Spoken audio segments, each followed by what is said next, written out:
አሜሪካና እስራኤል በኢራን ላይ መጠነ ሰፊ ጥቃት እየፈጸሙ ሲሆን ኢራን የአካባቢውን ሀገሮች በሚሳኤል እየመታች መሆኑ ተሰምቷል። የኢራን ጠቅላይ መሪ አያቶላህ አሊ ካማኒና ሌሎች ከፍተኛ ባለስልጣናት ሳይገደሉ እንዳልቀረ ይነገራል። ከሳውዲ አረቢያ እስከ ኳታርና ባህሬን በኢራን የሚሳኤል ጥቃት ሲናወጡ ዓለም ስጋቱን እየገለጸ ነው። ኢትዮጵያን ጨምሮ በርካታ አየር መንገዶች ወደ መካከለኛው ምስራቅ በረራ ማቆማቸው ታውቋል። በዝርዝር እንመለከተዋለን። አብራችሁን እንድትቆዩ ጋብዛለሁ። መላውን ኢራን በሸፈነው የአሜሪካና እስራኤል የአየር ጥቃት የኢራን ጠቅላይ መሪና ሌሎች ከፍተኛ ባለስልጣናት ሳይገደሉ እንዳልቀረ ተሰማም። ዛሬ ማለዳ በዋና ከተማ ቴሄራን የጀመረው የእስራኤልና የአሜሪካ ድብደባ መላውን ኢራን ማዳረሱ ሲነገር በርካታ የሀገሪቱ ወታደራዊና የኒኩሌር ጣቢያዎች መመታታቸው ተመልክቷል። እንዲሁም የኢራን ጠቅላይ መሪ አያቶላህ አሊ ካማኒና ሌሎች ከፍተኛ ባለስልጣናት ኢላማ መደረጋቸውን ሮይተርስ ዘግቧል። የእስራኤል መከላከያ ሚኒስቴር ኢራናውያን ከወታደራዊ ጣቢያዎች አካባቢ እንዲርቁ ሲያሳስብ የኢራን አብዮታዊ ዘብ ዋና አዛዥ መገደላቸውን የሚያመለክት መረጃ ወጥቷል። የሀገሪቱ የቀድሞ ፕሬዝዳንት መሐመድ አህመዲ ነዣድ መኖሪያ ቤታቸው ላይ ጥቃት መፈጸሙም እየተነገረ ነው። በምዕራብ ኢራን ሚሳኤል ለማስወንጨፍ ሲዘጋጁ የነበሩ ወታደሮች መመታታቸውን የሚያሳይ ምስል የወጣ ሲሆን ቢቢሲ ዘግይቶ ባሰራጨው አንድ ዘገባም የኢራን ከፍተኛ የፖለቲካና የጸጥታ ባለስልጣናት በእስራኤል ድብደባ ኢላማ መደረጋቸውን አረጋግጧል። ፕሬዝዳንት ዶናልድ ትራምፕ ጥቃቱን ተከትሎ በቪዲዮ ባስተላለፉት መልእክት ኢራናውያን አገዛዙን እንዲጥሉ ጥሪ አቅርበዋል። እኛ ጀምረናል፣ መንግስታችሁን ማውረድ የእናንተ ሥራ ነው ብለዋል ትራምፕ። ምናልባትም በረጅም ዘመን ሊገኝ የሚችል ይህንን ዕድል ተጠቀሙበት ሲሉ አሳስበዋል። ሁኔታዎች ቀላል እንዲሆኑ ደግሞ የኢራን ጸጥታ ኃይሎች መሳሪያ ከጣሉ ዋስትና እንደሚያገኙ ማረጋገጫ መስጠት እንደሚገባ ገልጸዋል። በቅርቡ በኢራን በተካሄደ ህዝባዊ አመፅ በሺዎች የሚቆጠሩ ሰልፈኞች መገደላቸው ውጥረቱን እንዳባባሰ ይታወሳል። ቴሄራን አሜሪካ ጥቃት ከፈጸመች ጦር ሰፈሮቿ በሚገኙባቸው የአካባቢው ሀገሮች ላይ የአጸፋ እርምጃ እንደምትወስድ ባስጠነቀቀችው መሰረት ዛሬ ወደ ተለያዩ ሀገሮች ሚሳኤል እየተኮሰች መሆኗ ይሰማል። በባህሬን ዋና ከተማም ፍንዳታ መሰማቱን ተከትሎ ህዝቡ እንዲረጋጋና በአቅራቢያው ወደሚገኝ መጠለያ እንዲገባ መንግስት አሳስበዋል። የባህሬን መገናኛ ብዙሃን የአሜሪካ ባህር ኃይል ለሚሳኤል ጥቃት ወይም ደግሞ በሚሳኤል ጥቃት ኢላማ መሆኑን ዘግበዋል።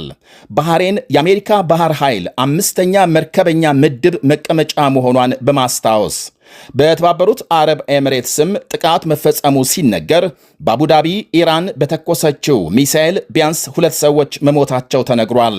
ብዙዎቹ ሚሳኤሎች አየር ላይ መክሸፋቸውን ዘገቦች አመልክተዋል። የኤሚሬትስ መንግስት ጥቃቱን ግልጽ ዓለም አቀፍ ሕግ የጣሰ ድርጊት ነው ሲል አውግዟል። በኳታር ዋና ከተማ ዶሃም ፍንዳታዎች መድረሳቸው እየተነገረ ነው። በዶሃም የአየር ጥቃት ማስጠንቀቂያ ድምፅ መሰማቱን ተከትሎ ከኢራን የተሰነዘሩ የሚሳኤል ጥቃቶችን በተሳካ ሁኔታ መመከት መቻሉን የሀገሪቱ መከላከያ ሚኒስቴር አስታውቋል። አንድ የኳታር ባለስልጣን በሀገሪቱ ላይ የተቃጣውን ትንኮሳም በአሜሪካ ሰራሹ ጸረ ሚሳኤል መሳሪያ ማክሸፋቸውን ወይም ደግሞ ማክሸፍ መቻሉን ገልጸዋል። ኳታር በፋርስ ባህረ ሰላጤ ግዙፍ የአሜሪካ ጦር ሰፈር የሚገኝባት ሀገር ናት። የእስራኤል ጎረቤት ዮርዳኖስም ከኢራን የተወነጨፉ 2 ባለስቲክ ሚሳኤሎች መታመጣሏን ስታስታውቅ የሀገሪቱ ጦር ኃይል ተጨማሪ ጥቃቶች ለመከላከል በተጠንቀቅ መቆሙን ገልጧል። የኢራን ውጭ ጉዳይ ሚኒስትር አባስ አራክቺ የእስራኤል አሜሪካንን ጥቃት ህገወጥ መሆኑን በመግለጽ ሀገራቸው ራሷን ለመከላከል ሁሉንም አቅም ትጠቀማለች ብለዋል። ፕሬዝዳንት ዶናልድ ትራምፕ ከአሜሪካ ትቅደም መፈክራቸው ወደ እስራኤል ትቅደም ተሸጋግረዋል በማለት ተችተዋል። ኢራን የሚሳኤል ጥቃት የተፈጸመባቸውን ሀገሮች በስልክ አነጋግረው እንደነበርና ግዛታቸውን ለአሜሪካ እንዳይፈቅዱ ማስጠንቀቃቸውን ገልጸዋል። ይህንኑ የኢራን ጥቃት ተከትሎ የኢትዮጵያን ጨምሮ በርካታ አየር መንገዶች ወደ አካባቢው የሚደረጉ በረራዎች ማቆማቸው ተነግሯል።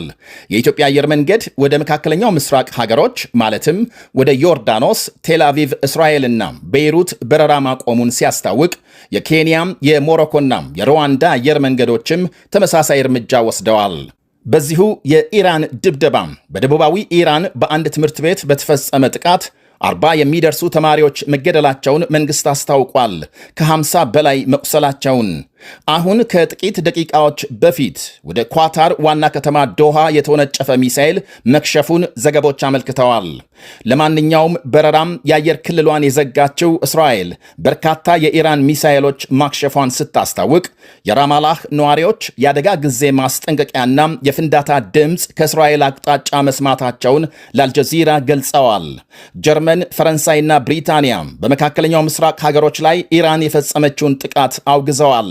የፈረንሳይ ፕሬዝዳንት ኢማኑኤል ማክሮን፣ የጀርመኑ መሪ ፍሬድሪክ ሜርዝ እና የብሪታንያ ጠቅላይ ሚኒስትር ኪር ስታርመር በጋራ ባወጡት መግለጫም ኢራን በቀጠናው ሀገሮች ላይ የምትፈጽመውን ወይም ደግሞ ዛሬ የፈጸመችውን ጥቃት አውግዘዋል።